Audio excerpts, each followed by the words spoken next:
nangis banjir luh mituh waturipun ingkang putra Dewi Kunti sigra angrangkul ingkang putra kinekep kekep Sang Basukarna nadyanto satriya prawira lair batine parandene angguguk kaya bayi ingkang ditinggal lunga ibune ning pasar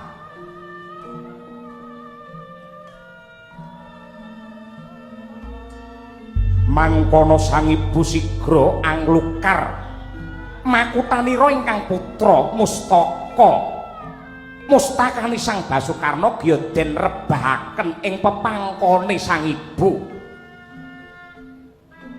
Dewi Kunti angidung asih sarwangi isik-isik palarapanira ingkang putra sarta angelus rikmanira Sang Basukarna hayem tentrem ing papan pepangkon sanadyan mung sagebyaran Sang Basukarna wis angkler genya sare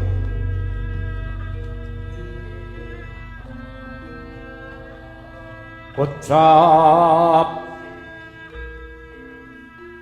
dupi kapiyarsa jago kluruk hamelung-melung kaya hameling mring Sang Senopati ingkang kedah ngayati dharma grekah jenggirat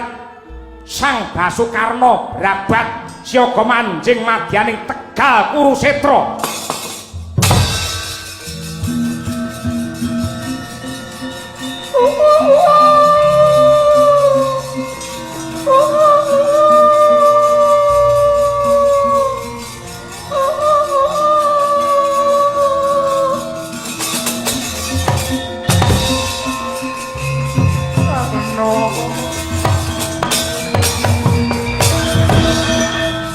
urung suwe anggenmu turu